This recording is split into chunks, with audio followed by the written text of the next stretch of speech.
Hi there, Claude Larson, and I'm in my studio today, and I want to talk to you about the progression of a series. So, when I think about some of the artists whose work I really love, they had these periods of time where they worked on the same thing, right? Like Van Gogh and his yellows, Picasso and the blue period. Um, and it's like when you fall into something and you love it so much and you keep doing it, but the way I like to do it is each time I like it to be a progression and I like some change. So even though I like the process that I'm currently using, I keep trying to push it to see what else I can do with it. So it started out in my little, I had a little sketchbook, and like one page sort of intrigued me. And I said, oh, what if I do something with, you know, um, it's, any of you who have ever used a pattern to make clothing, right? It was just tissue paper like that, but I liked the way the lines showed up. It was graphic and I thought it was kind of cool. So I ended up making a series, and it turned out like this.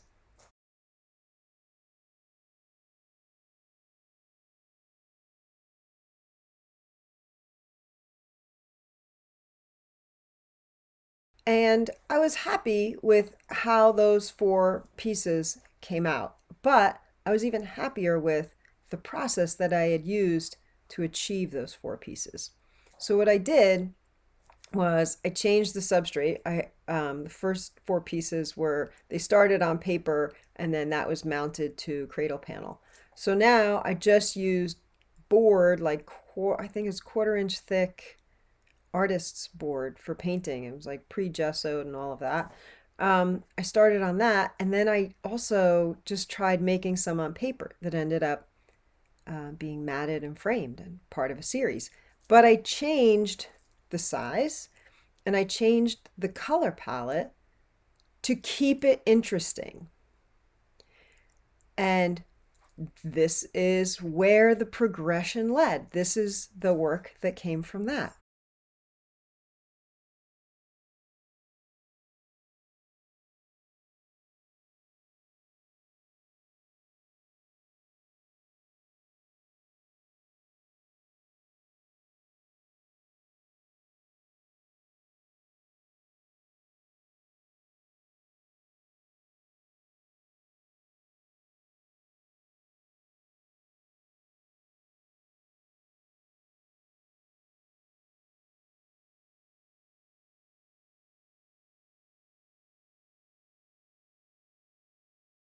So after these two series in two different color palettes, I again really liked the beginning process and I liked the end product so much that I decided I would once again change the substrate.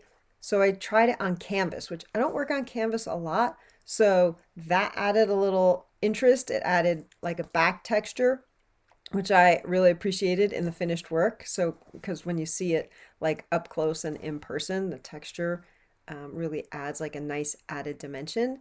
And the first two series, I was really looking at like transparency and layers and layers and layers.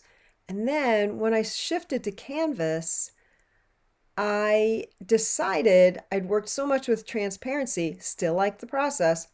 I probably had, I don't know, 10 or 12 layers of paint, a lot of transparency, and then I added opacity. So, same process, different outcome because I changed just a couple of things.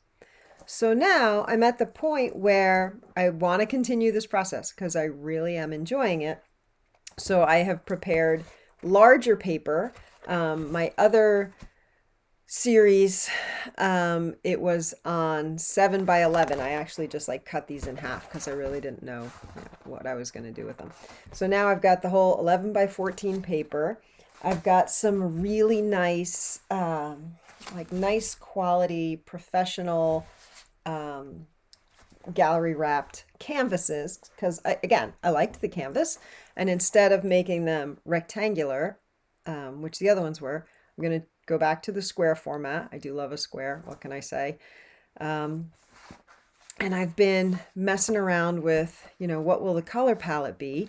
And I know this was an earlier video where I was working with the purple and yellow as a color palette, right? So I swatched like 5 different yellows just to see how they would work out. And then I picked my favorite, and I have to say, I still didn't love the color palette. So I said, well, what if I add one more color? So I added manganese blue hue, which really expanded the range of colors that I was going to get. I liked it. I wasn't sure I loved it. And again, I don't even know where this next progression is going to lead me, because somewhere midstream, I sort of find my direction. But first, I think I have to get lost before I start looking for a direction. And so then today, because I didn't love this other palette, I decided, well, what if I, instead of used manganese blue hue, yeah, easy for you to say, I tried, what if I do this with Payne's Gray? And it became like so much quieter. And I really liked some of the combinations when I just started like moving my swatch paper around. I thought that was kind of interesting. And so I may have found a winner for this next series. It might just be the Payne's Gray, the Permanent Violet Dark, and Raw Sienna. I think that's going to be my palette. This is going to be my substrate. Something will go sideways at some point, I am sure. But that's all part of the fun. It's kind of like you're traveling, right? You're on a journey. You get to one destination. You want to go someplace that's similar, but not exactly the same. So then, hence my second grouping of work. Still enjoying the travel. Totally different outcome when I use the opaque. And now, new color palette, different shape, different sizes. And I think, I don't know why I plan, but I think where this is going is simpler, quieter. I don't know why I think that, because it might end up being, crazier. Who knows? But I hope you stay tuned, because once I finish this series, I will be sure to post a video that has, the steps in the process and, pictures along the way, and then what my final, what my final direction was. I don't know what that is yet.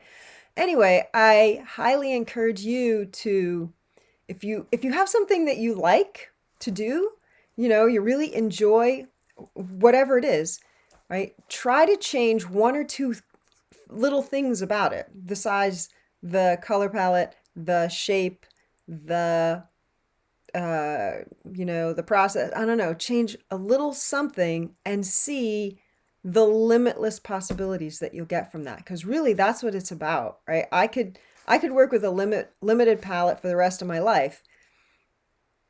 I can make a million different colors, right? Just working with a limited palette. And then I could work on canvas for the rest of my life, or canvas and board and paper, or I could turn this 3D. Like, I don't know where it's going next. I have thought about 3D, so that might be coming up as well. But anyway, stay tuned. Thanks for being here. I hope you subscribe. And if you are not on my email newsletter, I also have lots of blog posts. ClaudeLarsonArt.com. It's coming up at the end of the video, so feel free to join me at the blog too. Okay, thanks for being here. Have a great day. Go play. Bye.